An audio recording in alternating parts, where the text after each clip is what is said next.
This is JD from How It Stacks, part of the Geek.io network here covering Pensacon, and I'm here with the awesome Inverse Press crew. They had an incredible panel yesterday, and I wanted to take and give them some time because they truly deserve it for the work that they do and all the awesomeness they have going on. So we're here today to get a little bit of feedback from them about what they do and kind of how Pensacon is going to help impact that. So I'm going to let them introduce themselves and kind of talk about who they are and how they impact the overall creative process and so on and so forth. But I just want to get some feedback on you guys on what you do and why you're doing this and all that good stuff. So I want to give the mic to you, sir. Hey, I'm Kevin Laporte. I'm the primary writer for Inverse Press. We're an independent comics publishing company from here along the Gulf Coast between Mobile, Alabama, and Pensacola, Florida. Here with an array of artists. I'll let them introduce themselves in just a moment. But we publish a line of 5 to 6 comics at a time, including Clowntown, Roadkill du Jour, Last Ride for Horsemen, and Flesh of White. We've got a book coming out soon that's in development called The Absentee, and I'm going to let these artists introduce themselves and tell you a little bit about our projects. And this is Nathan Smith. Thank you very much. Nathan Smith. I do the cover and the inside pen and ink work to Last Ride for Horsemen. Can you edit this and put a gleam on my teeth? Bling. No. I've met Kevin through doing some personal work, and just personal friends, actually, and we discussed doing the ideas. He knew I was an artist, and so we kind of meshed together to get this, and I helped him with the creative process a little bit, a few suggestions. He went back, rewrote things, came out. It's awesome stuff. And it took a little longer than I wanted to do the project, but it's been rewarding, and it's been a big learning process. But I'm hoping that the second issue is going to come out very quickly. We thought it'd be kind of cool because comic book art starts at about 11 by 17 before they shrink it down. We thought it'd be neat to actually do an 11 by 17 version of the comic book, which is rare. Nobody does that. Anyway, so yeah, I'm going to pass it back to Kevin and let him introduce the rest of the artists. Thanks. All right, next on to Amanda Rachel. She's the artist. She's done full art and color on Clowntown and Flesh of White. Now I don't need to introduce myself. Well, I'm Amanda, and right now I am drawing Flesh of White number 3 of a 4-issue series. It's written by Erica Heflin, who's based out of Tampa, Florida. And it's an intense kind of real-life horror story with a little bit of a supernatural element to it. It's about a mother protecting her baby born with albinism in Tanzania, where albinos are hunted for their flesh. Doing that, I just finished up an all-ages story called Eyes of the Hurricane. It's a one-shot that's about, it's a little southern fairy tale about my neighbor's experiences during Hurricane Ivan. So it's got a bit of a local element to it. And working on getting to adapting Shakespeare with Kevin here. All right, next up, Randolph Dixon. We call him Rando. He's working on a comic that's currently in production called The Absentee, and I'll let him tell you a little bit about that and a little bit about the concept work that he's developed for it.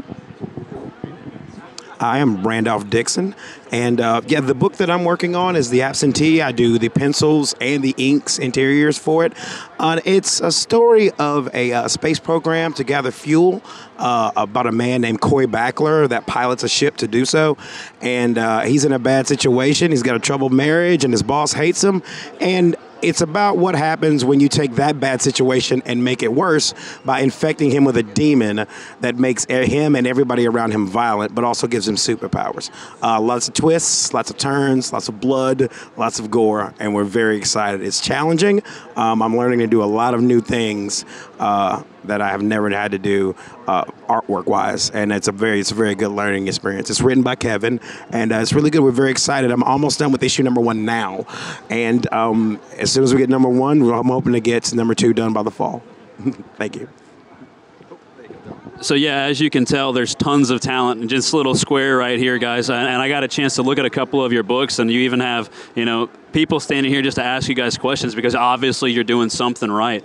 So you're here at Pensacon. How do events like this kind of impact what you do? I'll let you decide.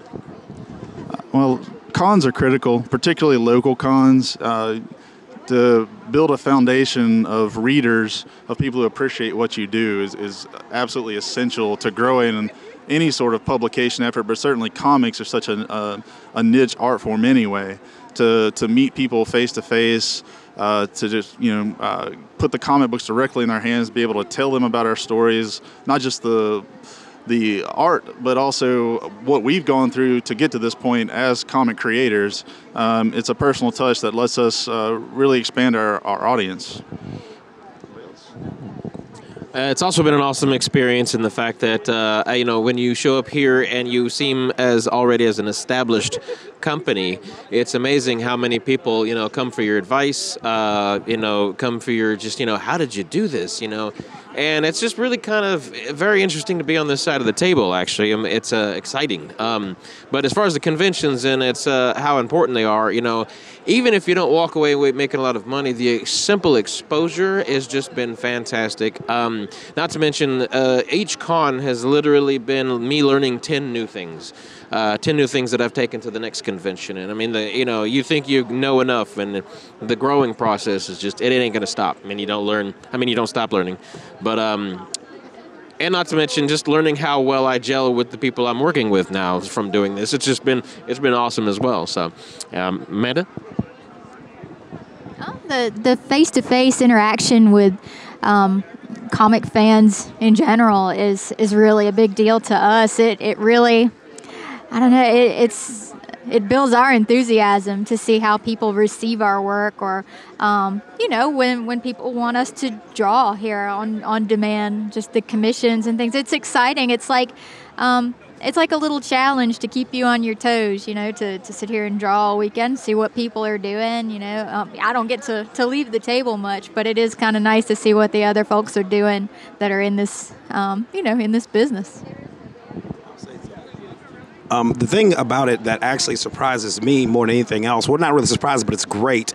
And one of the reasons why Pensacon is important to the Gulf Coast area and cons are important in general is that I've met a lot of more established comic book artists, less established, and it seems like it's an initial, immediate family situation where everybody's trying to help everybody. People see what you're doing, and it's one of those things where if you're doing something that's not in somebody's skill set, they want to know how to do it, and they want you to know what they know how to do. And everybody's just been very helpful, from the artists to the writers to especially all the shop owners are very helpful. And it turns into this big pool of people that all want one thing to happen, and that's for this culture to thrive more on the Gulf Coast. And that's why Pensacon, I think, is awesome, and we'll definitely be back next year. Yeah, I think you made a really good point. I mean, all of you guys, but the continuing theme, was it's almost like a big teamwork, event. Like everybody who's in this industry, at least at one point, tries to push everybody to success in this industry. So I think that's just a really good point that you guys made. That these cons are super beneficial to up and coming artists, independent publishings, and things like that, because it all is a good place for you guys to go gather and support one another. Because we don't have the Marvel, the DC money. It's all about your hard work. And you guys mentioned yesterday, we all have day jobs, right? So this is something that we find time to make happen. And what's cool about it is the time that you found to do it, you've not only created something that people are passionate about, but they want more of, and you guys are creating all these epic topics, in titles all the time. So kudos to you guys, for being able to find the time to do that, the creativity to come up with these ideas, and the skill to make them happen. So that's really impressive. I got one more question, and that way we'll get out of your hair, because I know you guys, have been busy all day and got tons of work to do. What has been one of the most exciting things for y'all in this industry? I think easily is when you get somebody that comes to your booth and says, I picked up Clowntown #1 last year at Pensacola Paracon. That was back in August of 2013, and it's the only comic book I've ever read that I liked. Can I get the last 3 issues? That happened this weekend, and I can tell you, Amanda and I were ecstatic. He walked away, and we were just like, oh, cool, we've got 3 more. Then he walks away, I was like, yes. Yeah, and we've actually gotten similar things a few times regarding Clowntown. So, we're looking forward to getting these other books out into people's hands over the next year or two and seeing the same types of reactions, because we're getting better. We're surrounding ourselves with incredible talent that are adding to our product.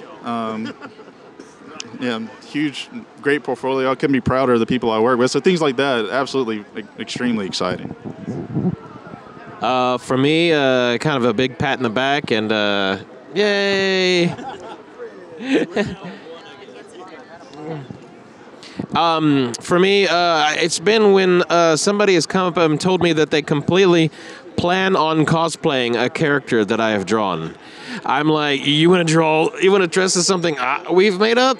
That's awesome. And they're wanting to cosplay characters that in a book that we haven't even started yet. I mean, people wanting to dress as a character that's in the third book. And then also another one is when I've got people saying, hey, when's the second one coming out? I've read the first. Come on. I'm like, okay, sorry.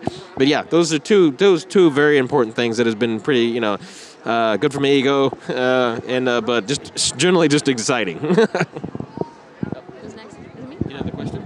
Yeah, I think so. I gave her a quick rundown. I got prepped. Go for it. Yeah, my name is Kate Frizzell, and I am a colorist for Inverse Press. And probably the most exciting thing about being in the industry so far is the collaboration and just meeting new people and having people be like, wait, you work with so-and-so, don't you? I know them. And it's just, the whole community is really cool, and just getting to know everybody and learning who I've met and who I haven't. So that's it. I'm such a nerd. I get excited about every part of this, but I tend to go on autopilot when I'm behind the booth, and it's exciting for me to have somebody come up and say, I saw your work online, or I saw your work wherever. I've had people come up to me who said, my friend in Australia wants you to draw something for him. And, it's nice to know that my work is going all over the world. It's in a lot of different countries right now. So that's extremely gratifying and exciting for me. And it's all new. Everything feels like a new experience when you come to one of these, because, usually depending on what part of the country you're in, it's a different audience with different tastes. And, it's just cool. I would say, surprising-wise, about being or starting in this industry for me is that getting into it, I get really excited. I'm like, I'm going to do all these great things, and I'm going to be this great artist and all this stuff. And then once we get in here and start really working hard on all this stuff, I find that for me, especially at conventions and stuff, the thing that really makes me excited is going to sound really cheesy, but when little kids come up to you and ask you about drawing stuff, it kills me. It really does, and I love giving them advice. It makes me feel important. And it makes me feel good to help them in any way to push them towards where I am, because I'm in the middle of a track towards where a lot of the other artists that I really love are, and so we're all on this road of becoming better artists and doing this thing that we love and that makes people happy. And it feels good to be able to help the younger ones come more towards where I am. So awesome things from you guys. I can't, say enough to the listeners out there, the people who are going to hear this, and just for the fans of y'all's in general. I mean, you guys are just salt of the earth type people. From the panel yesterday to the answers that you guys gave today. If you though weren't here for half the interview, so we actually going to cut your part out, and we're going to put in like Sigourney Weaver, just stay away from that bitch, or something along those lines in there. Con! But yeah, for everybody out there who's going to hear this podcast, you definitely got to check them out. Not only are they great people, they're great artists and colorists and writers. So please give them a check. It's Inverse Press. I'm inversepress.com. You guys will have a link up on how it stacks in the Geek.io network. But thanks again for tuning in and listening up. Check these guys out, please. And I am JD from How It Stacks. Deuces.